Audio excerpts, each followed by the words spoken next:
Hello and welcome to the Tennessee Informer. Thank you all for being with us.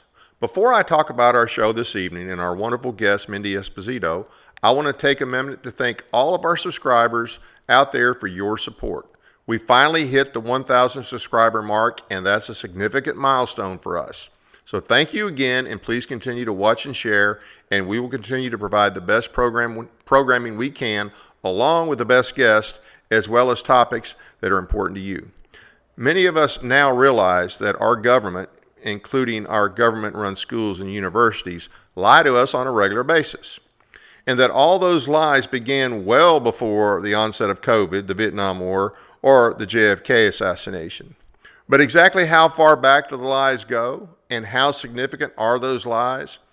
For the purpose of tonight's show, we'll discuss the deceptive narrative that began well before the so-called Civil War and still impacts us today in quite a significant way. This narrative, in addition to greatly damaging the South, has inevitably led to the huge overreaching federal government we all live under today, which is the exact opposite of what the founders gave us. Our guest, Mindy Esposito, will join us to discuss her new book, The Convenient Lie: How One Narrative Damned an Entire Region for a Century and a Half. But first, are you looking for more energy, better recovery, and a healthier you without the use of drugs or stimulants? What if your body could actually do the work itself? Check out this quick message from our sponsor, LifeWave, and we'll be right back.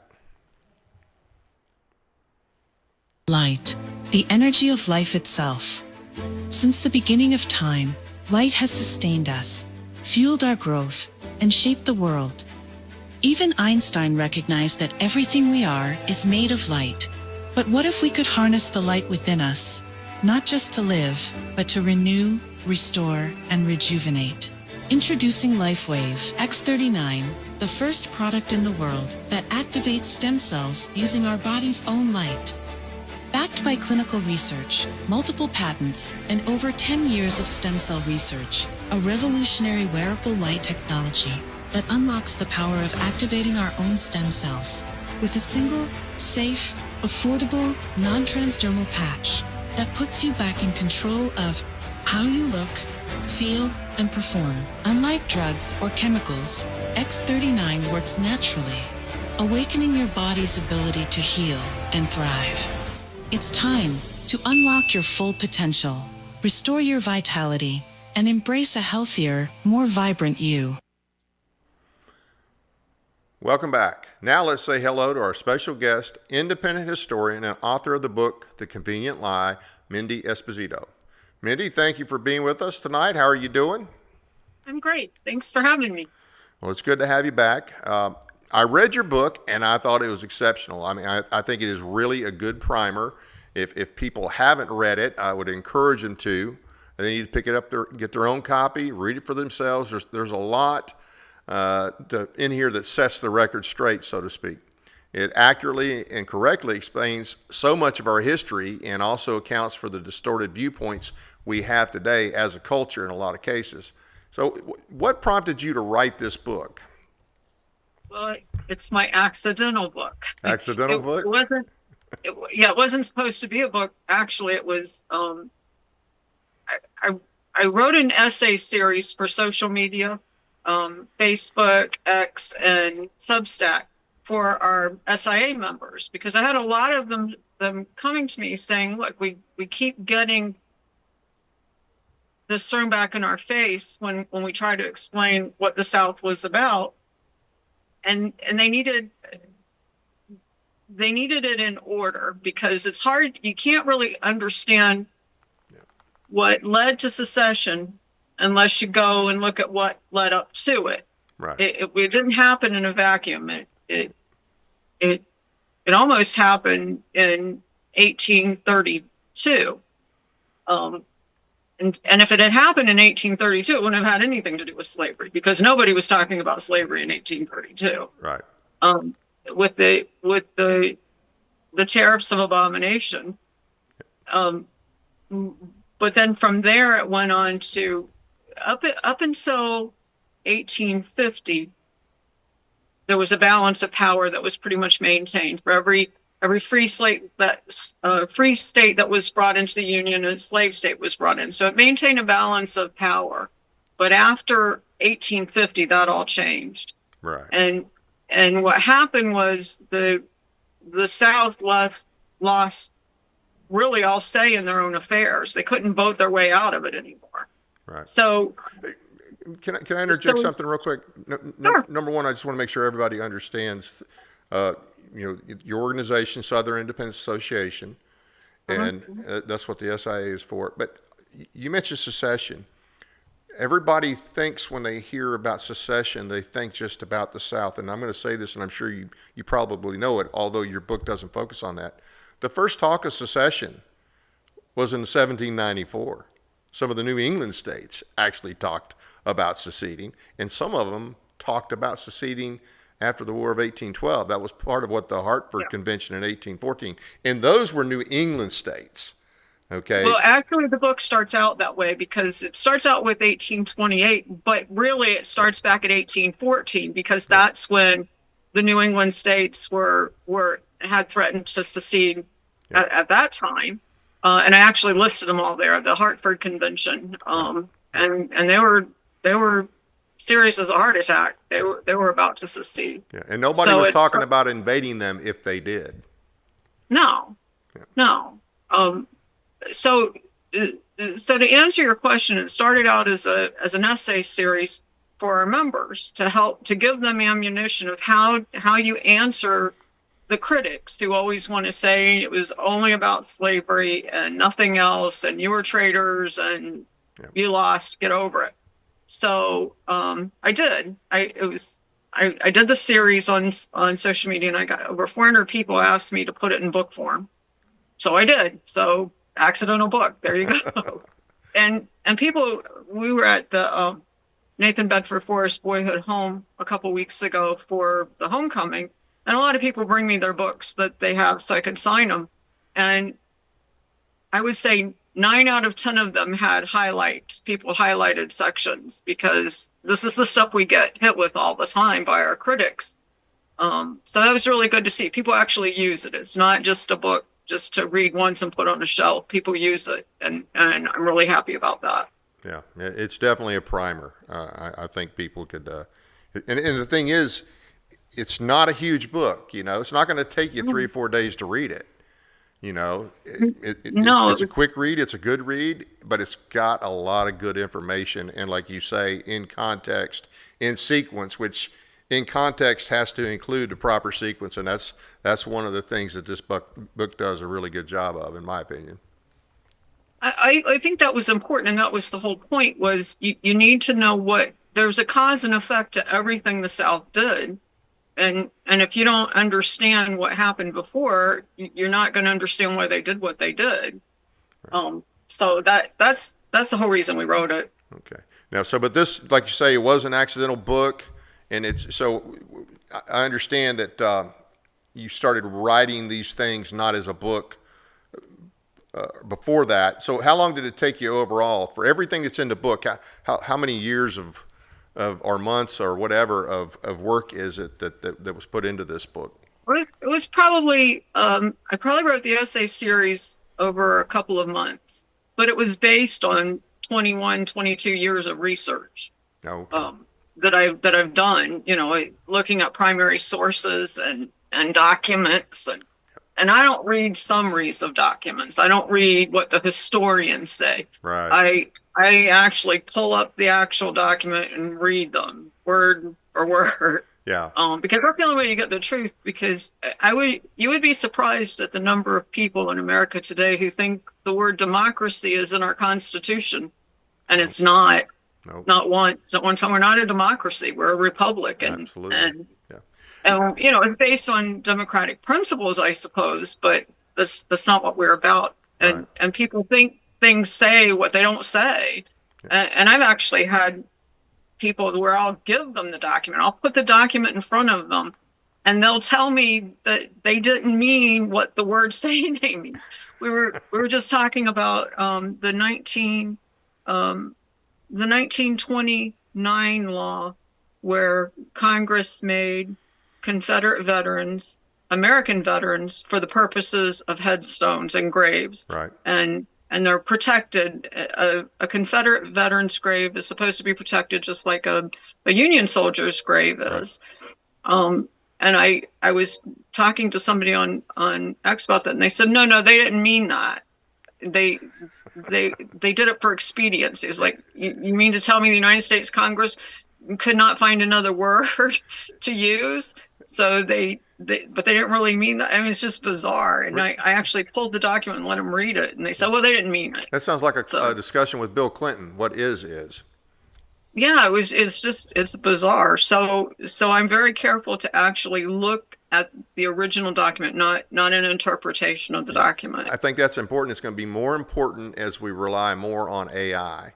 Because you can already, with some AI, you can look through it and you read it, and if you know your history on that particular topic, you're like, well, no, that's not accurate. And so my concern is, not only do people rely on so-called professors and authors that, oh, well, this is what it meant, or this is what it didn't mean, whatever the case, but now we're relying on AI. And of course, AI is just compiled by a lot of those same type of people that, have a distorted view rather than just objectively stating the facts. Well, AI is a tool. I actually use AI for research because I can find things faster, but you can verify it though. Yeah, but you have to know what to ask for. I'm like, no, show me the original document. Where do I find the original document? There's a lot of things that aren't digitized, but AI will tell you where to find them, and that's really been helpful. It's like we were looking for something for Defend Arlington. I know when at the anniversary of Moses Ezekiel's death and funeral, we were trying to find a list of who was in attendance, and we couldn't find it. So we asked AI, and AI found it. It was with the Cincinnati Enquirer for the day after the funeral had the list. So we had to call them. We had to call the Cincinnati, the library system in Cincinnati. So we finally found it, but AI told us where it was. Right. So I actually like it. I use it a lot for research. Yeah, I'm just saying people have to be careful. They can't just use AI and assume that everything that it prints out is going to be accurate. I wish I had $1 for every time somebody sent me an AI screenshot saying that this is proof. And I was like, no, that isn't proof. That doesn't, just because AI is quoting some interpretation, that's not the truth. Right. So I think we're just going to kind of go through the book here. You mentioned it a minute ago. Let's start with 1828. That was the Tariff of Abominations, or was that 1832? Refresh my memory. It was 1828, but South Carolina threatened to secede and was on the verge of seceding over it in 1832 because of the Tariffs of Abomination, and it was the same thing that happened in 1860-61 with the Morrill Tariff. It punished the South for the benefit of the North, but at that time, Jackson said, well, if you secede, we're gonna invade you. But they both backed down. Jackson, they did a backroom deal to where South Carolina backed off and Jackson got the tariff reduced. Yeah. So they negotiated. It was a negotiated kind of deal. Yeah, that's always presented as Jackson threatened South Carolina and South Carolina immediately capitulated. But if I'm not mistaken, South Carolina also passed a force bill that they were ready to use had Jackson invaded. And I'm sure Jackson knew that. I'm sure he knew who he could bluff and who he couldn't bluff.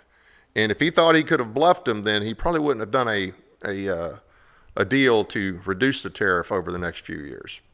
No, yeah, that was a negotiated settlement in the deal. And then things just got worse from there. It wasn't that was the nullification crisis and the tariff over the tariff, but the South lost more and more agency over the next 28 years until they didn't have any agency left at all. they couldn't. I mean, the election of 1860 tells you that they had no say anymore in what happened to them, and they Right. were at the mercy of the North, and they didn't feel that they had any other choice Right. by 1860. Let's hit some of the, so after the tariff issue had kind of faded, or at least the initial nullification crisis had faded, and the tariffs were pulled back. So you have the period from then until 1850. Can you talk about that a little bit? Sure. I mean, there's some things that happened there leading up to 1850, but in 1850 in California, the balance of power, that's where the balance of power started shifting. That's when it wasn't a slave state equals a free state. And the writing was on the wall. I mean, it was going to continue to go like that. No, slavery was still legal and constitutional up until December of 1865. So it wasn't, and the abolitionists were just starting to come around at that point. So that's why I said if South Carolina had seceded in 1832, nobody was talking about slavery. It wasn't a slavery issue any more than it was in 1860. Slavery was a coincidence of timing, really, more than anything. And I want to say right off the bat that in 2026, nobody thinks that slavery is a good idea. Right. Right. We're all very happy it ended. It was ending all over the world. It would have ended in the United States too. Yeah. And that was the only good thing that came out of the war, really. That was the only, there was no good thing that came out of the war other than that. It wasn't good. It wasn't good for the slaves, that's for sure. Yeah, well, I mean, eventually, what I'm saying is that's the ending of it was good, not necessarily the way it ended because of the impact that it had on a lot of the freed slaves. I mean, they were just, you remember what Lincoln said, root hog or die, because he didn't care about them. His original plan was to ship them off. And I think that's another thing, too. People, they hear slave state and free state. And they imagine, oh, well, free states, they were, they all loved the blacks and they all just wanted to just treat everybody. No. They did not want them in their states. So at the same time that they were making these issues about slavery in the South, you had northern states that would not allow free blacks in. Or if they allowed them in, it would cost them so much money they'd have to post some crazy bond that most whites couldn't afford. They wouldn't. A lot of them didn't want them at all. A lot of them wouldn't allow them. They were black codes, and they predate Jim Crow by about 20 years. Yeah. And Lincoln wanted them all deported. Even up until the week he was assassinated, he was trying to find a way to deport them, like illegals are being deported today. He was trying to find different places. Liberia was one of them. Right. And some South American countries, he was trying to get to relocate all blacks. He don't want any blacks left in the United States. And that's one of the things, the westward expansion, they did not want. The North, the so-called free states, did not want blacks in the western states. It's not just they didn't want slaves. They didn't want blacks in the western states. No. But you don't hear that. No, that's part of it. They did not want black people at all, and the Southern people did not have that prejudice against black people because they lived and worked with them, a lot closer than anybody in the North did. So they were integrated in the South, and they weren't in the North. They were.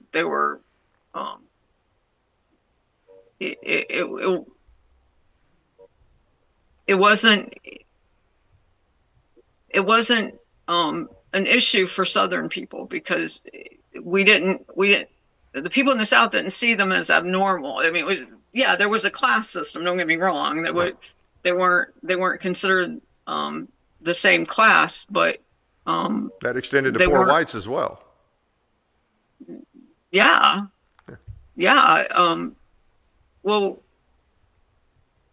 I think that the problem in the North was not with poor whites. Yeah. There wasn't any poor white codes in the North like there was for the black codes. Um, but I think the North was a lot more prejudiced than the South against black people. Slave were free, and what a lot of people don't realize is there were a lot more free blacks in the South than there were in the North. Right. That there were a lot of free blacks in the South. And I want to hit on something for the people that listen and may not know this. You always hear, and I think you addressed it in the book, but I can't remember right off, the whole 3/5 clause thing. Well, they used to treat blacks as 3/5 of a man. No, that was not the case. When the Constitution was formed, it was the northern states who had an issue with all the slaves in some of the southern states. Some of the southern states, South Carolina, a majority or a good majority or a good percentage of their citizens they weren't citizens, they were slaves. And that was the argument. Well, wait a minute. These guys they're slaves, they're not citizens. We don't want you to count them one for one. So the 3/5 clause was not the South saying, hey, we're going to count you as 3/5 as a person. It was the North saying, we don't want you to have full credit for all of those black. You can't count them. They're slaves. They're not citizens. So that's where the 3/5 comes from. Yeah, that was the compromise for representation purposes. Right. So the compromise was, well, they'll count the slaves as 3/5 of a person in order to reduce the representation for the southern states. Right. And so that's why it becomes important as we expand. You hear the whole free slave and slave state deal. That's what it's about. It's about representation. It's about political power, more so than just the issue of slavery, because that relates to your political power. Is how many citizens, the number of citizens That's you have exactly determines the number of representatives. You hit it exactly on the head, because it was a slavery issue, but not in the sense that we think of today. Right. It was a slavery issue in the balance of power. Yep. And it was a matter of how many people, regardless of what color you were being represented. Yep. That you were getting representation for. Right. And I know the South actually had a lot of the abolitionist societies before the North really kicked in with it. They started in the South. Yeah. And, so a lot of things started in the South. Yeah. Talk about the demonization, and I'm talking about really in the 1830s is kind of when it started, and of course it accelerated in the 1850s, between the 1850s and 1860s. But the demonization of the South by New Englanders primarily started in the 1830s, correct? Can you talk about that a little bit? I think that the difference between the North and the South started between Jamestown and Plymouth Rock. I mean, they're just different worldviews from the beginning. And yeah, there's always been. I mean, if you look at like the difference between Washington and Jefferson and Adams, for example, I mean, it's a huge difference. And that's always been there. I think from the time that from the 1600s, and it got more pronounced over the years. Washington had his complaints about the New Englanders because obviously, being the head of the Continental Army, he dealt with a lot of them. And yes, I'm not knocking their service, but he had some pretty harsh things to say about some of the tendencies of the New England Yankees. I'll just leave it at that. No, there was always that rivalry.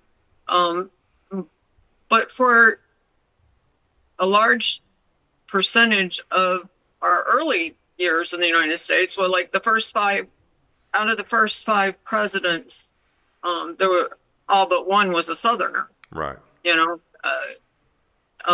Only Adams was a New Englander.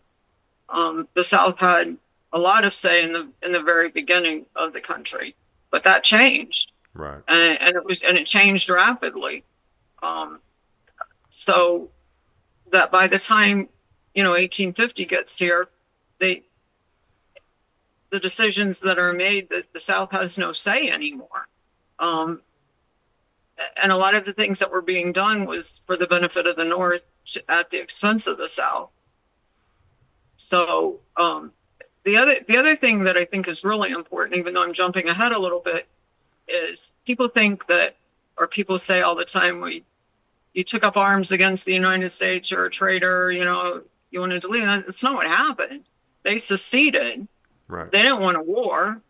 And I know this for a fact. I'm researching for a new book right now, and I've actually been writing it. The River Speaks, and I was fascinated to find out that in February of 1861 in Montgomery, when the Confederacy was, decided on Davis as the president, what have you, there was a 2-paragraph statement that the Confederacy put out stating that they were going to leave the Mississippi River open for both the North and the South to use for commerce as it had always been.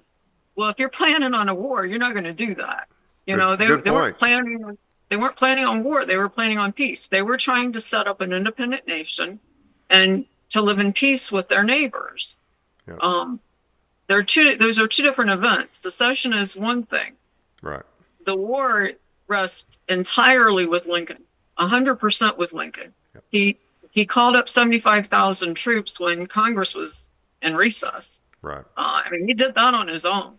And that was after Sumter, but he had a whole lot to do encouraging the situation there at Sumter. But that also overlooks the peace initiatives made by Jefferson Davis and the Confederacy to the Union that were, there were certain understandings reached with President Buchanan on his way out. And I think even I go over that in the book. Yeah. I go over Fort Sumter quite a bit in the book because it was a total manipulation. It was he set it up that way. Yeah. And the Confederates,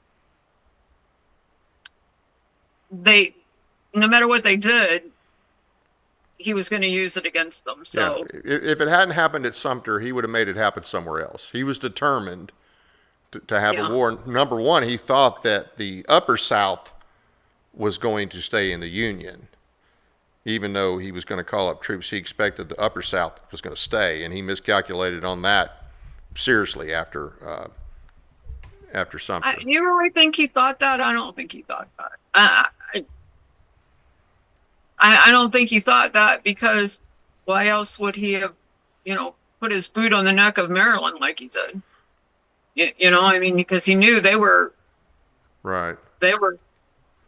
If he hadn't have done what he did in Maryland, they would have joined. Right, but Virginia had already voted against secession. Tennessee had already voted against secession.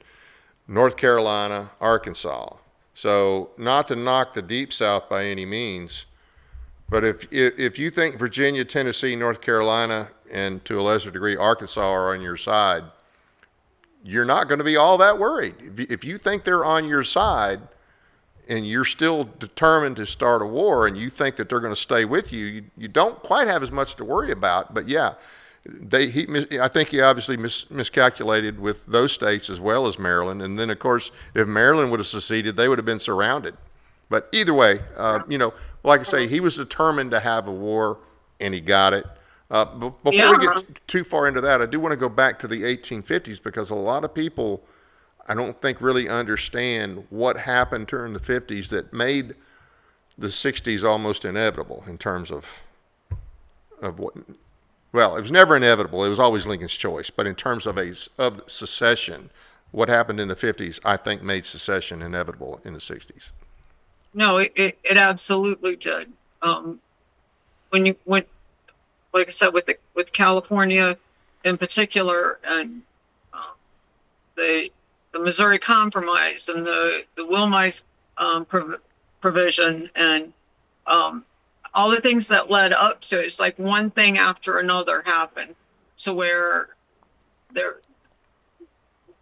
didn't feel like they had any say left. They didn't think that they had any choice. And when Lincoln was elected without a single Southern vote, and the Southern and the Northern Democrats split.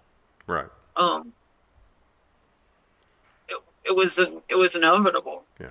Hey, can you talk a little bit about the Compromise of 1850 for some people that might not be familiar with Which how one? the Compromise of 1850?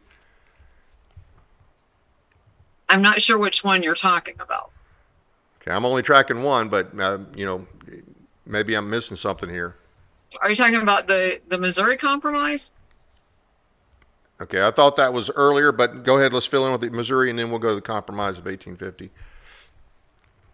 Well, the Missouri Compromise was that there would be no slavery. I forget which latitude it was, but below A certain right.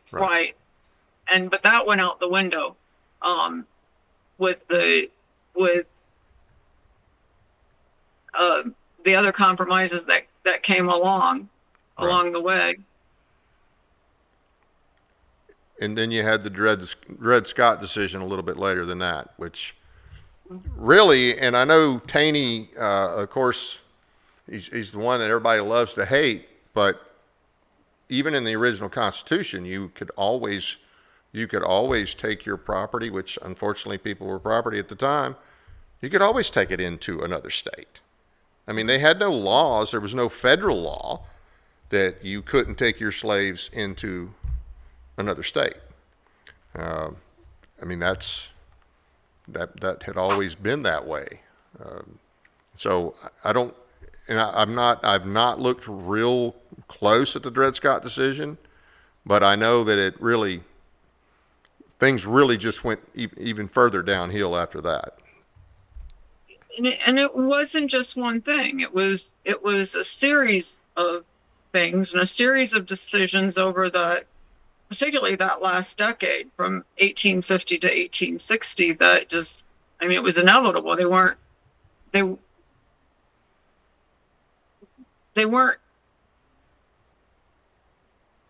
was inevitable that something had to change. Right. And secession is what the Deep South decided to do.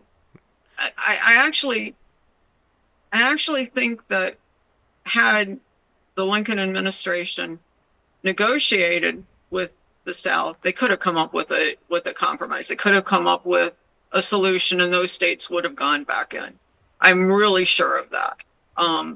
But the fact that Lincoln would not even talk to them, he would not even have a discussion with them at all. I mean, how do you resolve anything if you won't even talk? I mean, they sent a delegation to Washington to meet with the president and have talks, and he wouldn't do it. Right. He was hell bent on forcing them back in, and his tactics were very dictatorial. It was not like the country had been established at all.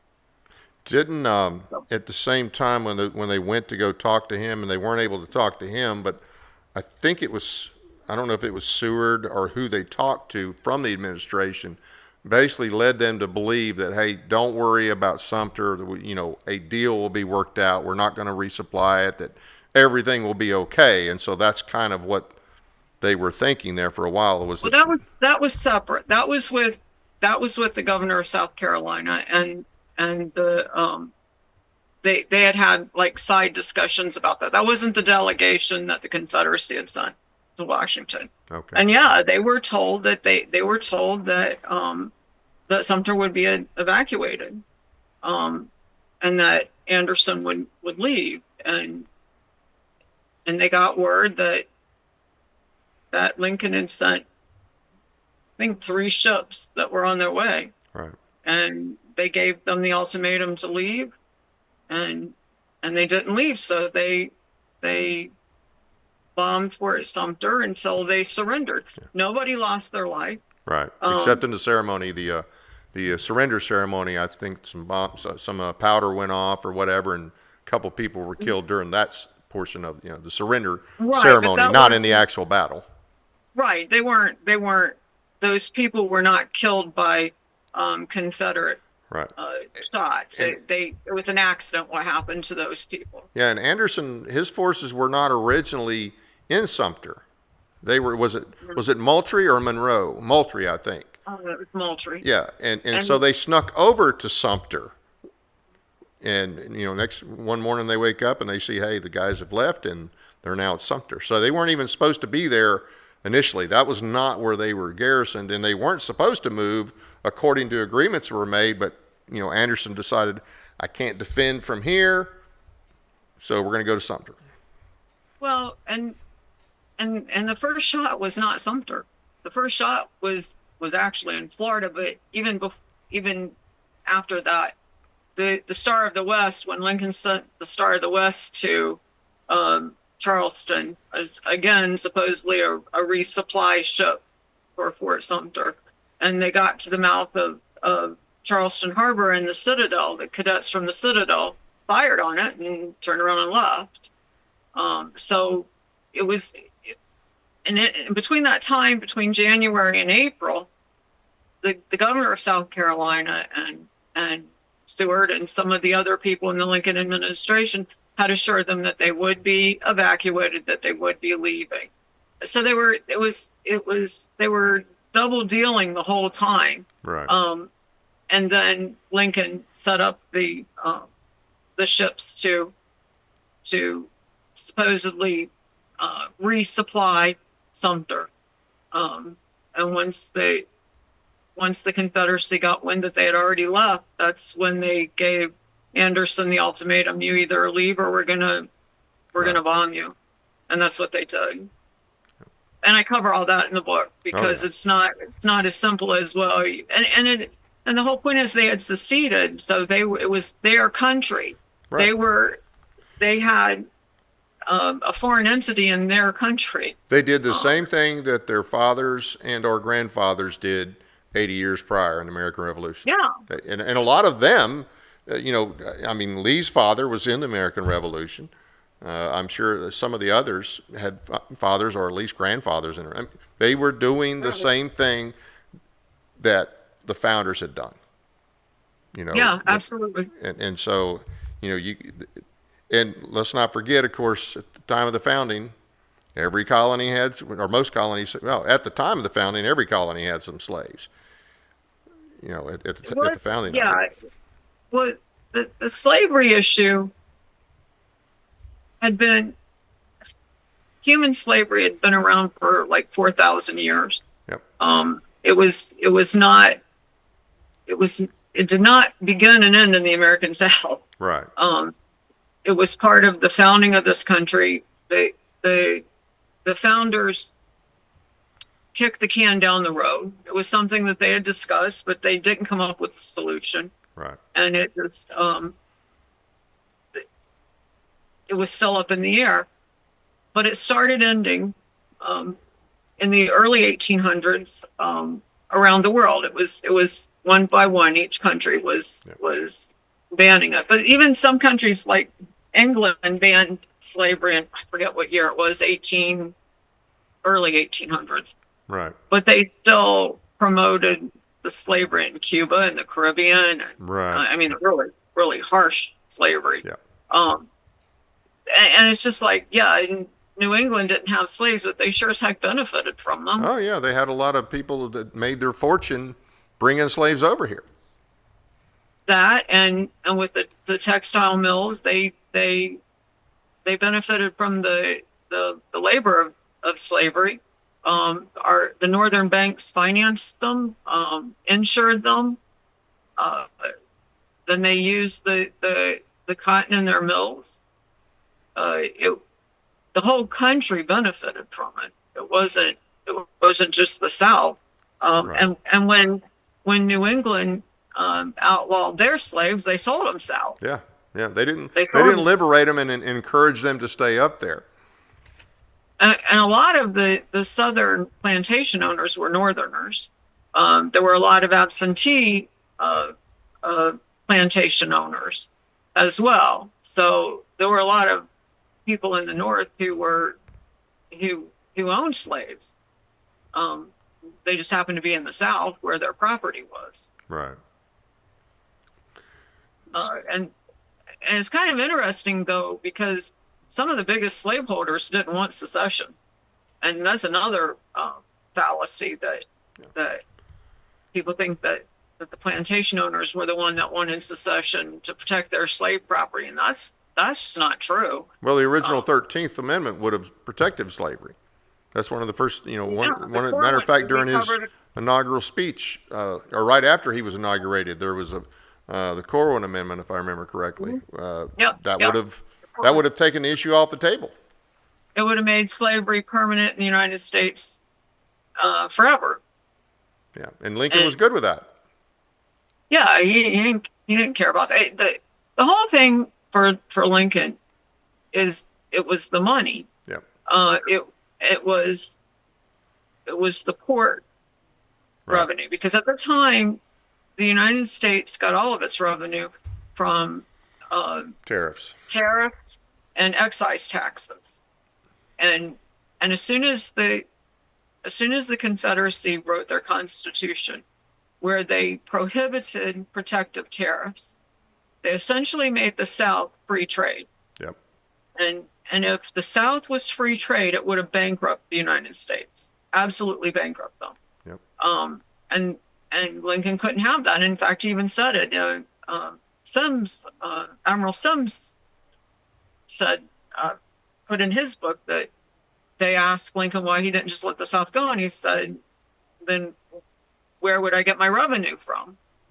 Right. So it was only about money. It wasn't about slavery. He even said it wasn't about slavery. I mean, up until the Emancipation Proclamation, he said he didn't care one way or the other. He just needed the states back in the Union. Yeah, he said if he could free one slave and keep the Union together, he would do that. If he could free none, he would do that. If he could free some and not others, he would do that. It was all about keeping the Union together, because it was all about the money.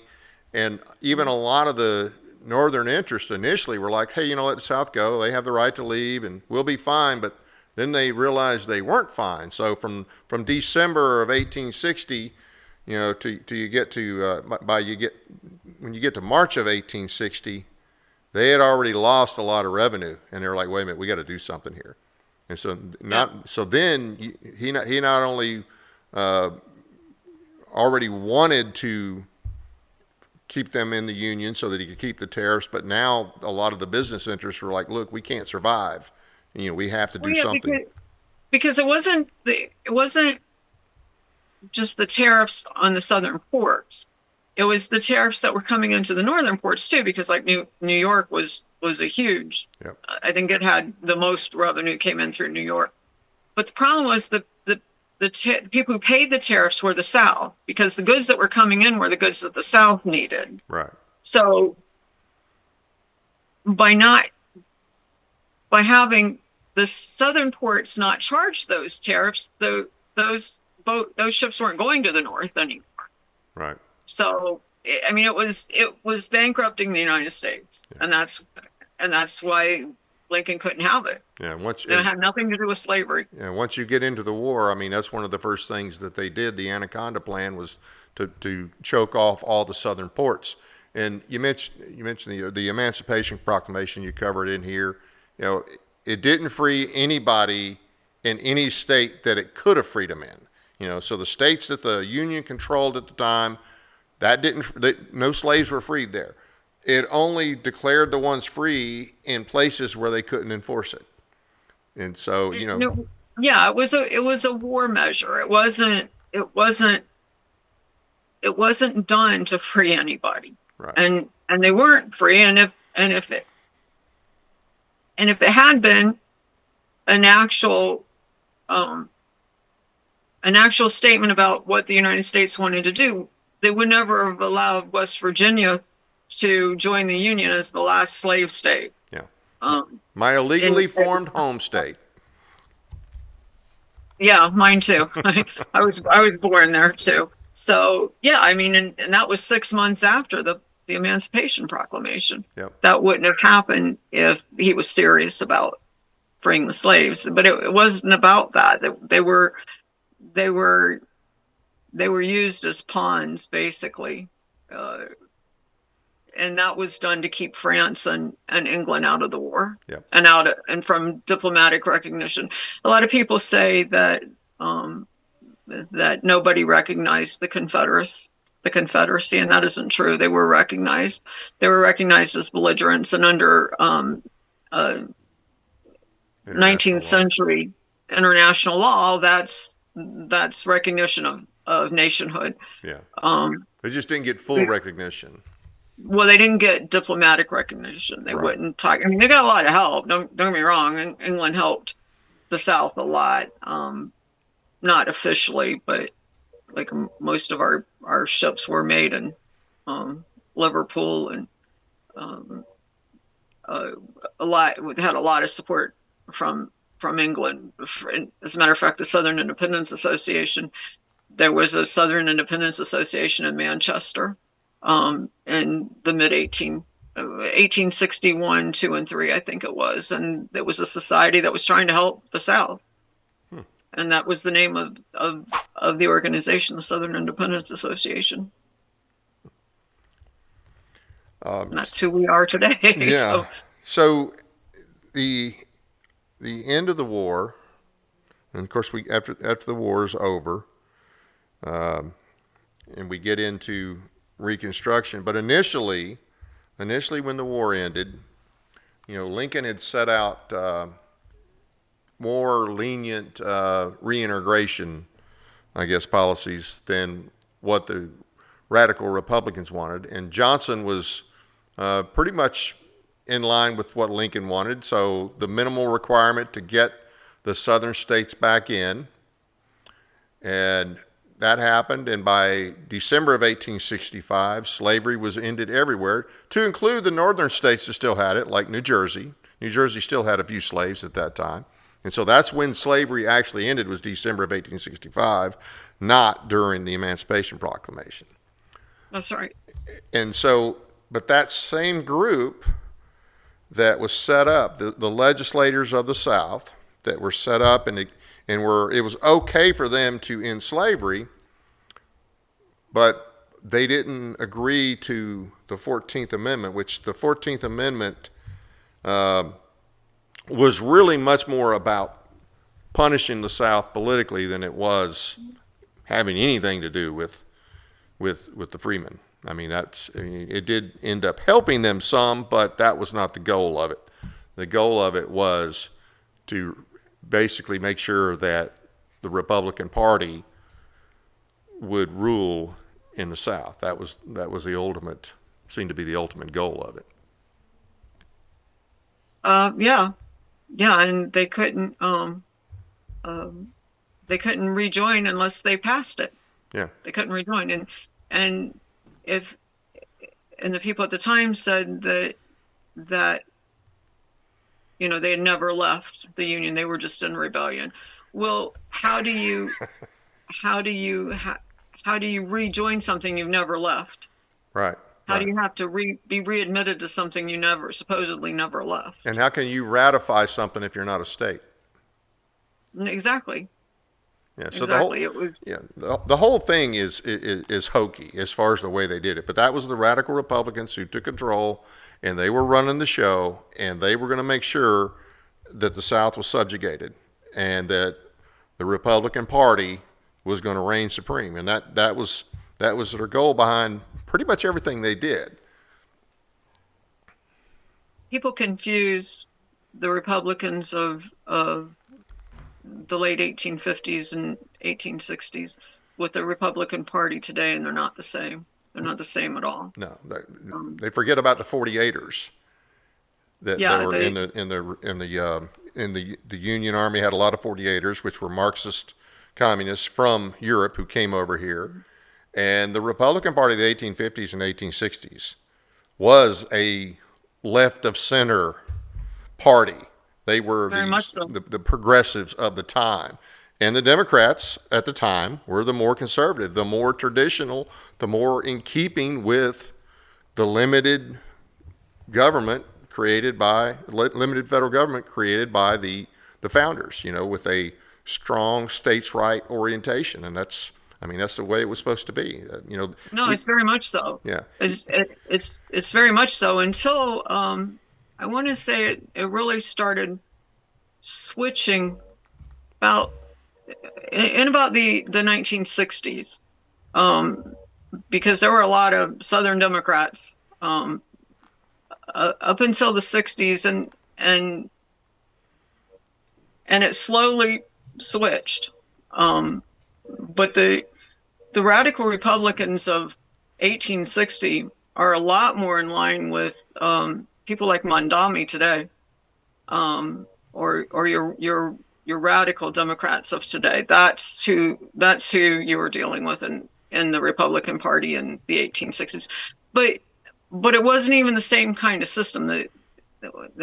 The two-party system is very much part of our modern life today, and it wasn't like that. They were very loose.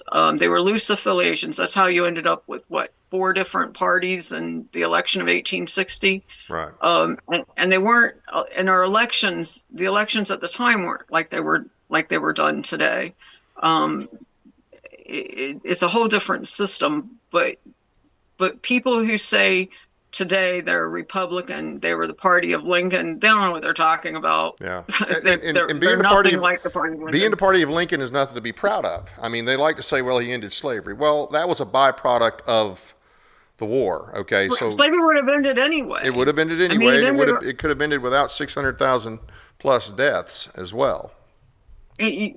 I mean, it would have ended before Cuba and before Brazil ended, and Brazil, I think, was the last one that ended in 1888.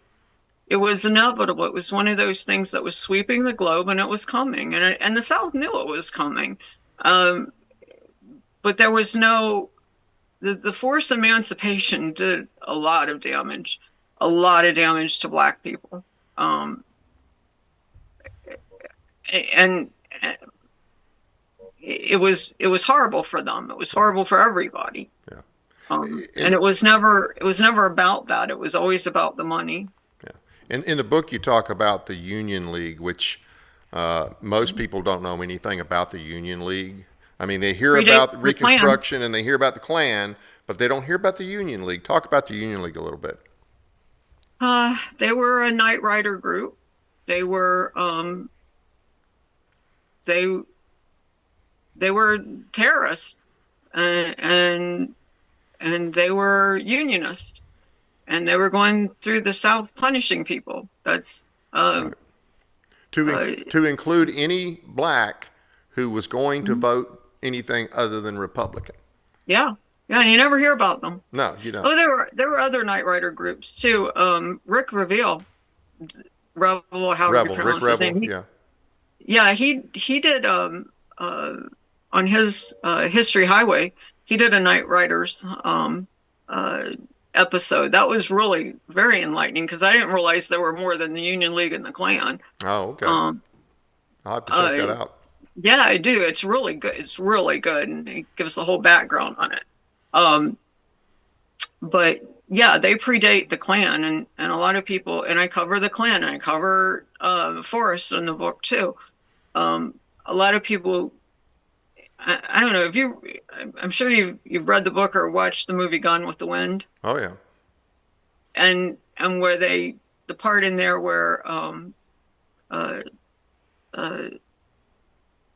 they have a little meeting with the Klan.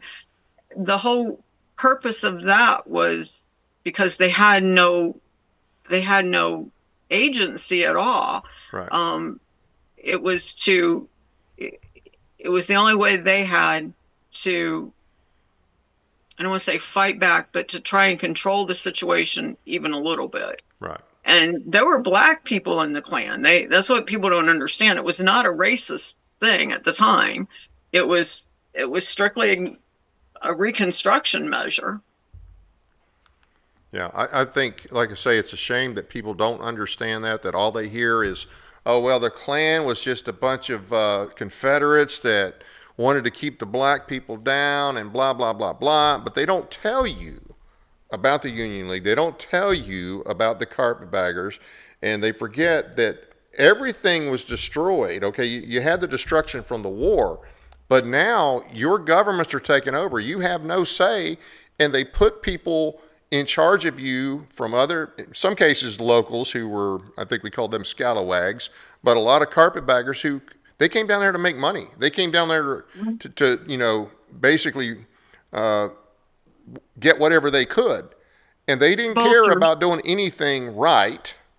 No. And so and matter of fact, I remember reading an article years ago about, and this was written by President Johnson, that they were now doing all of the things that people had warned about would happen if they allowed themselves to be conquered by the Union forces. And that a lot of it was coming true. They were totally taking it. And so, the South gets a bad rap. The Confederacy gets a bad rap. The Confederacy was much more in line, especially the Confederate Constitution, with what the founding generation created than what we ended up with after Lincoln. And people don't understand. Set aside the slavery thing for a second.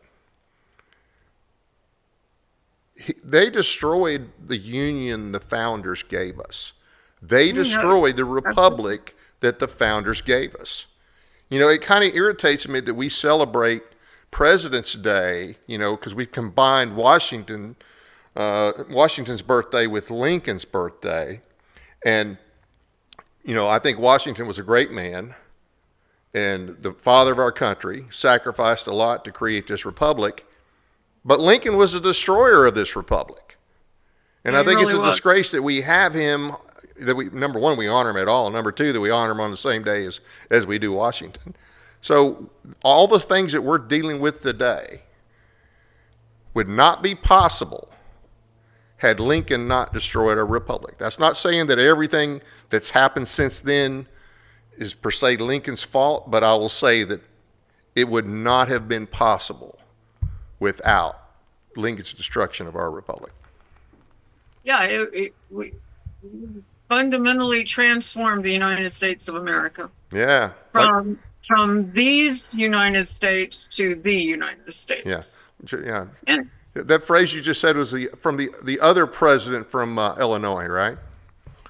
Just what you just said. Well, I did that on purpose because that was he liked to model himself after Lincoln, and I think he probably was a lot like Lincoln. Yep. And his ambition, anyway. Absolutely. And so I mean, he knew what he was talking about there. He wanted to go further than what Lincoln did. So how far did Reconstruction set back the South, in your opinion? Reconstruction did irreputable harm to the South, and it never recovered. For example, Mississippi. In 1860, Mississippi was the richest state in the country. The most wealth was in Mississippi. Natchez, Mississippi alone had the richest people in the country. It never recovered. Mississippi's now the poorest or the second to the poorest state in the country. Yeah. It never recovered. They never came back. Louisiana is another example. It did irreputable harm to the South and to Black people in the South. Yeah. Took all the wealth and destroyed it. It destroyed it for generations, and it still is. Now, a lot of the South has come back, and is stronger today than it's ever been. A lot of industries moved to the South. A lot of migration has come to the South. We're gaining more congressional seats because of this migration. Although they just came out with a report today that said Tennessee is the worst state in the country to move to, which I thought was really ironic. It was like, tell everybody that. People absolutely, yeah. Let everybody know it's terrible here. But I thought that was really interesting considering how many people are moving here. Yeah. From all over. We are gaining as far as economic power, and we're gaining congressional seats, but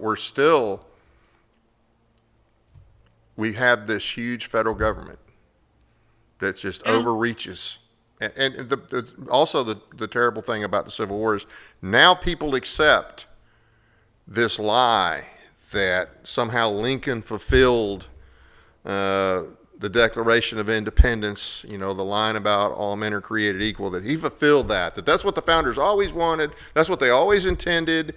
And yes and no, they were defending their rights as Englishmen as they saw it. The founders were. But now we've taken that and we've allowed all these different groups to take those few words out of the Declaration and say, they get to apply their meaning to that. And, oh, by the way, we have to let the federal government determine that, whether it be the Congress, the president, or the courts. I mean, we cannot fix this country with this belief that the federal government is supposed to be supreme in everything. And that starts with what Lincoln did. By force, he changed the republic. Well, yeah, and the founding fathers, all men are created equal. They were talking about men who own property. Yeah. That's it. They weren't talking about women. They weren't talking about blacks. They weren't talking about whites who didn't own property. That's the way they saw the world at the time, and that's who they were talking about. Right. Yeah, the slavery issue was an issue even at the founding, because it was a moral issue that people in the Enlightened Age were starting to look at seriously. Right. They decided not to deal with it. As a matter of fact, the first draft of the Declaration of Independence, Jefferson had a lot more in there about slavery. Yep. And the Continental Congress had him take it out. Yeah. He reworded it. Because so that was not their mission at that time. Their mission was to get free of England. They declared independence. The purpose of the Declaration of Independence was independence. It was not this proposition nation that we're going to go from here on out and we are going to make sure that everybody is equal. That was not a mission statement, even though we have fallen for that. And even though their language, even that's what they wrote. If you go back and you read, the other things that were written at the time, they were talking about property owners, white men who owned property. That was their understanding at the time. Right. And yeah, we've evolved, and I'm glad we've evolved, and I'm glad that slavery's ended, and I'm glad that a lot of things have changed, but the way it happened was not good at all. No. It didn't have to be. We're the only country in the world that had a war to end slavery. Yeah. I mean, except for Haiti, and that was a slave revolt. That wasn't. Yeah. And now they still beat us over the head with that and their distortion of the Declaration and the intent of the founders. So, hey, any closing thoughts? None other than we just want to keep telling the truth. The left has done a really good job of the Cultural Revolution. They've largely succeeded. They've convinced people that the distortion is true, and it isn't. There is objective truth, and we're going to keep telling it as long as we have to get our country back to what our founders intended. And it's a long road back, but I appreciate what you're doing. So you've got another book coming out soon? I'm working on one right now. It's called The River Speaks, and it isn't a book that I've enjoyed writing. I'll be honest, because I found some things that I wish I hadn't found. Right. Where the Confederacy really messed up, and the biggest mistake they made, I think, is that they didn't defend the Mississippi River, and they needed to. Right. And what I found in that is really made me sad. I didn't like it, but we're writing it, and it should be out the first part of September, and it's all about the Mississippi River during secession and the war, and what losing it cost. Right. It really cost the war. You know, when you sent me this book, and by the way, thank you again, I enjoyed reading it. You also sent me Rebel Boys. And Yeah, I've not had a chance to read that yet, but talk about that real quick if you could. Well, that's a series that I've been writing with my grandson Noah. He's been a reenactor since he was 10, and we started writing. I mean, he goes to all the different battles, and a few years ago we said, hey, we ought to write about these. Just write a book for every battle. And the premise is that it's historical fiction, but it's every book in the series is about a battle. And the first one covers Shiloh, and it's about a boy. He's 13 years old. He lives in Henderson, Tennessee, and he lives with his grandmother. His mother died in childbirth. His dad joined the Confederacy in June of 1861, right after Tennessee seceded, and they hadn't heard from him for a while. And his name's Nathan, and he sneaks off to Jackson and joins the Confederacy at 13. And his grandmother can't get him out of it. She goes and she tries and she can't, so she decides to follow him.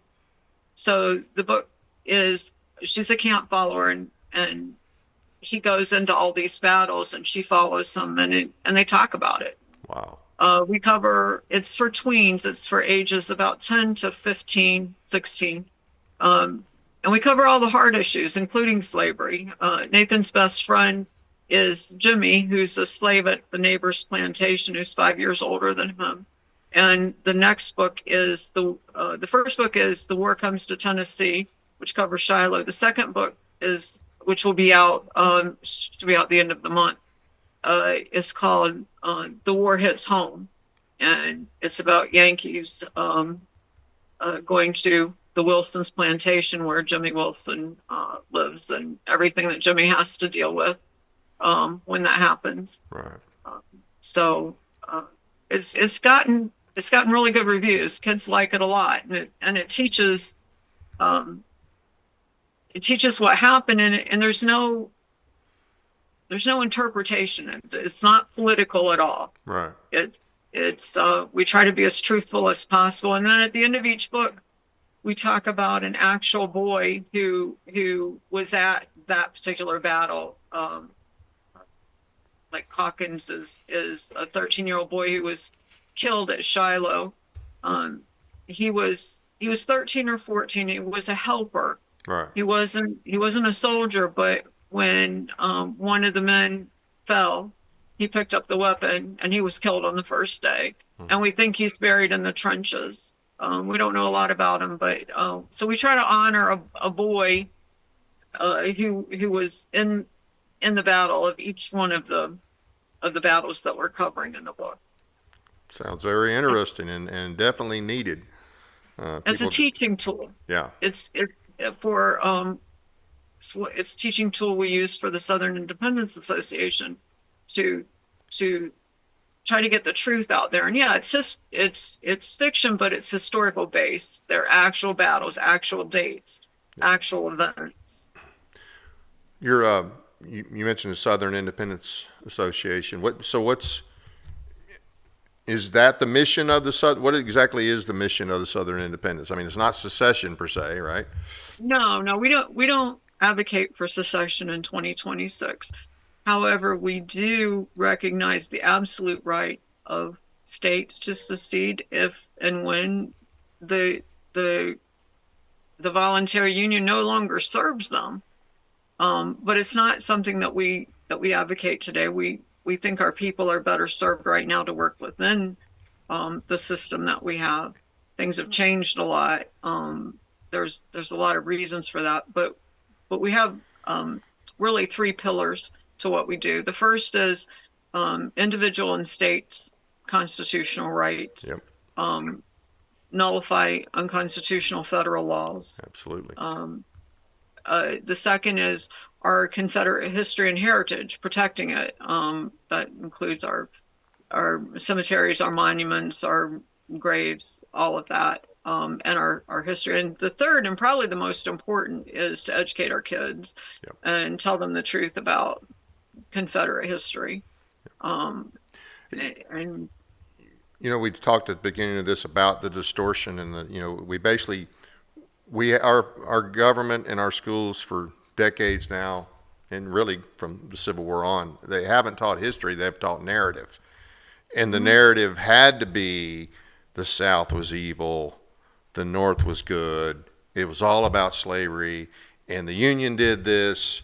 It was to end slavery, and they have to have that narrative, because otherwise they have to admit that what they did was wrong, that the invasion was wrong, and it wasn't for what they want you to believe now, but it was for what it usually is for, money, or in this case, the loss of money.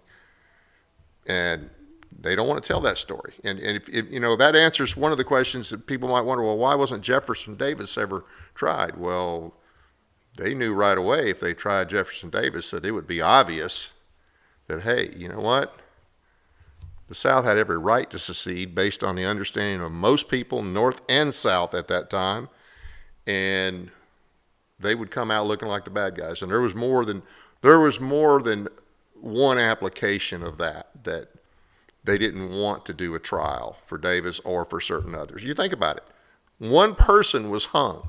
Only one person from the South was hung for anything, and that was Wirtz down in Andersonville.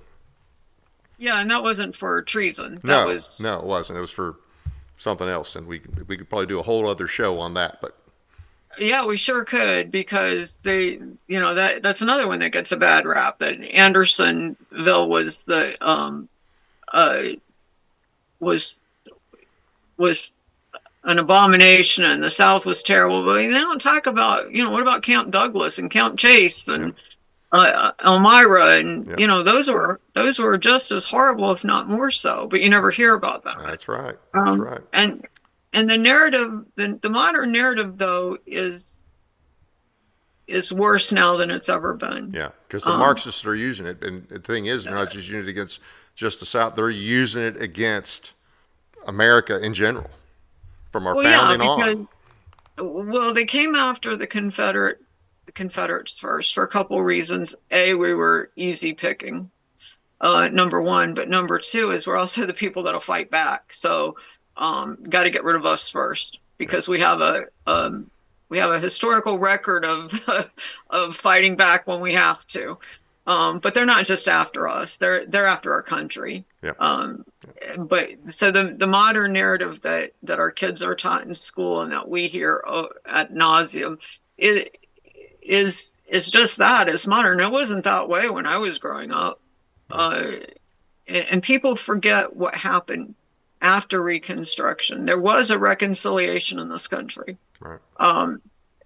It was the demonizing everything Confederate has only happened in the last 40 years. Yeah. It really kicked off in 1991, and it went into overdrive in 2020. Yeah, absolutely. But when I was growing up, everybody respected the Confederates. I had family on both sides, and that's very typical of people. I don't know how many people had kin on both sides, but I did, and a lot of people did. Yeah. And after the war and after Reconstruction, the country came together. Yeah. And even to this day, most of the United States military comes from the South. Yep. We send more of our sons and daughters to fight for America than any other part of the country. Yeah. So my grandmother was born in 1900, and she remembers having uncles that each one fought for a different side. So, yeah, it happened. But then, after the Spanish-American War and then World War I, they did come back together. And that was the whole thing with the Reconstruction, the Reconciliation Memorial. But the modern narrative doesn't want you to think that. The modern narrative is everything Confederate was bad, and we're the scapegoat of the country. Yeah. Any sins of America gets blamed on the South, and we're not going to let that stand because it's not the truth. No, no. Well, hey, thank you for coming on and for all that you do. Look Well, forward thanks to for reading having your me. books in the future, and I really, appreciate you sending me this one, and I enjoyed it. The Convenient Lie, I encourage you to get that, if I can hold it up the right way, and Rebel Boys, which I haven't read yet, but I'm sure it's going to be a good read. So, Thank you. So thanks again. You have Thanks a for great having me. night. You too. Definitely Bye-bye. look forward to having you back. And now, Thanks, Dave. thank you. And now it's time for the Informer Report.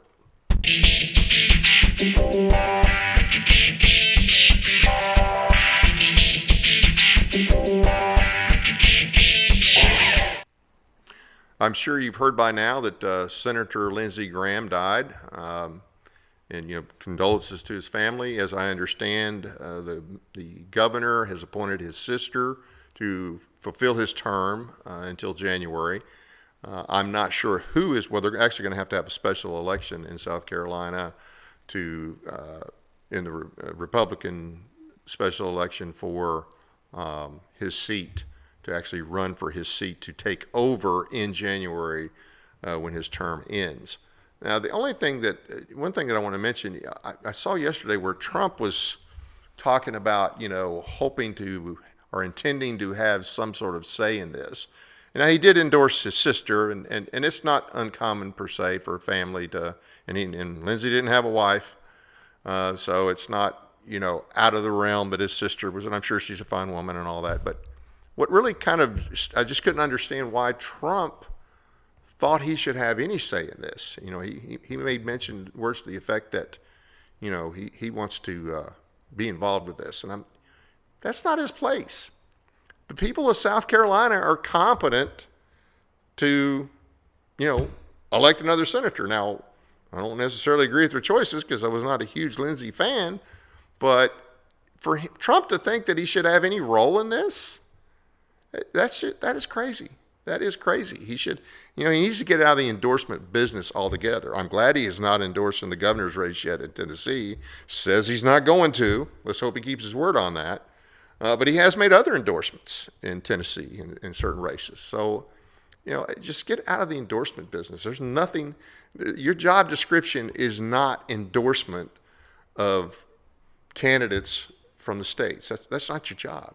So I just wish he would stop that kind of garbage. Last week, or maybe it was the week before last, West Virginia won its case in the Supreme Court. It had to do with the whole trannies in sports, boys and girls sports and so on and so forth. And the case turned out good. The court found that, West Virginia has a right to do that. My question is, why is this case even going to the Supreme Court? Why does any state allow the federal government to dictate those type of things?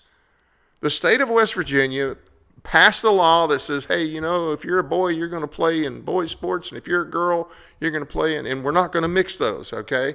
And we're not going to recognize some kid with gender dysphoria or insanity, whatever you want to call it.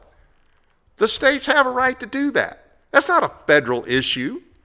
And so we celebrate that the court made the right decision. The problem is we should not even be taking this to the court.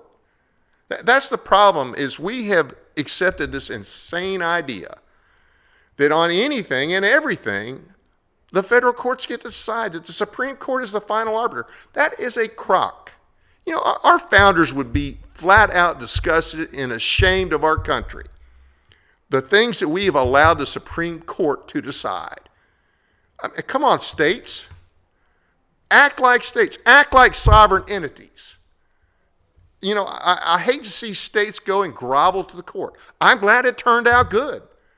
But it's not something you should have ever taken to the court, just like the whole gay marriage thing should have never been. We should have told, for instance, Tennessee, we had a constitutional amendment that, hey, marriage in Tennessee is only between one man and one woman. Well, back in 2015, when our governor caved in about an hour and a half, and our legislature went along with it, No, that's not what should have happened. We should have said, you know what? That's not a federal issue. We're not going to let you pervert the 14th Amendment yet again to try to beat us over the head with that. And your indoctrination of incorporation is a total crock. And so, no, we're not going to have that. Look where this mindset has gotten us. It's insane. We are a disgrace to our founders. I got news for you guys. Our states, every damn one of them, is a disgrace to our founding generation and to most generations in our history. We shouldn't even be taking these things to the federal court. We just say, hey, you know what? This is the law. Our state passed this law. It's not a federal issue. States need to grow a pair. The war's back on. The ceasefire didn't last very long. And you could say it may never really had a ceasefire, but whatever. Is Congress going to step up? Are they actually going to do their job on this, or are they just going to let the president just run the show? Nowhere in the Constitution could you find justification for the president just running the show, especially at this point. I mean, we need a Congress. I understand we have a garbage Congress, but they have a responsibility to step up. War was not something one guy was supposed to run. What kind of impact is it going to have in the midterms? If the price of gas stays up, everything stays up, as far as inflation, especially now with the loss in the Senate with Lindsey Graham. I don't know how that'll turn out in South Carolina. I have no idea if a Democrat can win in South Carolina. And of course, we got the whole situation with McConnell, and I know we don't have a very large majority in the Senate. I'm not optimistic. I mean, I hope to be wrong, but I'm not optimistic that we win the midterms. And of course, with the cowardly GOP even winning the midterms, it's still not what it should be. It doesn't mean what it should mean, because, yeah, it'll be one of those cases of, well, it would have been worse if the Democrats won. And it would be, because if we lose the House and or Senate, then it's just going to get all kinds of ugly. It's going to get all kinds of ugly, and any effectiveness that the Trump administration might have had will definitely be reduced. The governor's race. Well, we were supposed to have a debate July 20th. It was going to be on Channel 5, a statewide debate with Marsha Blackburn, Monty Fritz, John Rose. And, of course, I was going to ask you if Marsha was going to show up. I already knew the answer. Marsha was not going to show up. John Rose had agreed, but then he decided, well, if Marsha's not going to be here, I'm not going to be here. Now, this is what I'm hearing as of a couple hours ago, that there's not going to be a debate. Neither Marsha nor John Rose have the decency or the backbone, decency to the people of Tennessee to allow a debate, or the backbone to face Monty Fritz on the debate stage. So both of them are playing this game of, oh, I'm the front runner, I've got this money, I've got this name recognition, I don't have to debate. It's really pathetic for John Rose, though. He's been complaining about Marsha not debating. He had agreed to debate, and she said she wasn't going to debate. At some point in time, he decided, well, I'm not going to debate. Now, there was a debate last Friday in East Tennessee University between Monty, not a debate, let me back up. It was not a debate. It was a forum between Monty Fritz and John Rose. Marsha was invited. She didn't show. It's really good. It's on Facebook. You can find it. It's a good debate or forum, a good forum between Monty and John Rose. I encourage you to go listen to it. I thought Monty did excellent. You be the judge of that for yourself, but go check it out, because, it looks like that's the only thing we're going to get, since neither Marsha or Rose want to debate Monty Fritz. If you have a news story that you want to share with us, please send it to us at tennesseeinformer.tv@gmail.com.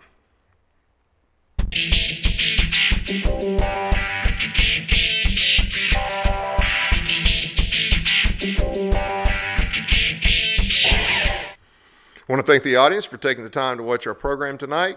Check out our audio podcast on iHeartRadio, Spotify, and other platforms as well. Sign up for our weekly newsletter at our website, teeninformer.com. Find and follow us on Facebook and Twitter. Once again, thank you for helping us reach our goal of 1,000 subscribers. That's an important milestone. And thank you to everyone who has subscribed. This Thursday, July 16th, at the Paris Convention Center, 1510 East Wood Street, the Henry County Republican Party is teaming up with the Republican parties from Stewart, Benton, Carroll, and Weakley counties for a 250th celebration. Doors open at 5 p.m. The program starts at 6 p.m. A meal is provided at no cost, but donations are accepted. Confirmed speakers are Monty Fritz, Andy Ogles, and Charlie Hatcher. Now, there's several others invited, but not all are confirmed yet. Should be a great event. Hope to see you there.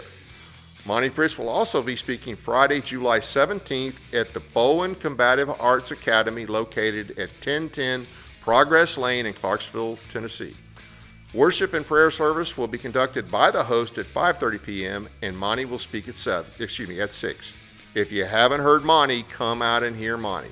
As I mentioned earlier, our show next week was intended to focus on the upcoming statewide debate on Channel 5 for the governor's race. Now that that's not going to happen, we'll just kind of have to see what turns up between now and then. So we will be back next week. Content to be determined. Please take the time to check out the other shows brought to you by West Tennessee TV by going to paristv.com. You can find links to the Mike Weatherford Show and Sportscast with Jeremy Bucklew and other programs. This week, Mike has 2 shows lined up for you. The first one, tomorrow night, Mike is joined by Dr. Ken Berry and Dr. Andy Lundberg. No script and no plan, anything goes. What could possibly go wrong? And if you haven't heard Dr. Berry before, you're going to want to tune in. Then on a special edition the following evening, Mike welcomes in epidemiologist, I know I mispronounced that, I apologize, Nicholas Hustler to talk about the exploding Lone Star tick problem along with the related alpha-gal syndrome. That's the one where you can't eat meat. It appears that the problem has grown 10,000% over the past few years, as well as what does Bill Gates with his lab-grown meats have to do with it all. You certainly don't want to miss that one. Set your reminders for Wednesday at 7 p.m. on the My Paris TV YouTube channel. Next Sunday on Sportscast, Jeremy Bucklew welcomes in Josh Gear to talk about West Tennessee high school football. Everything you need to know before kickoff this fall season. That's it for now. Good night from Paris, Tennessee, that is.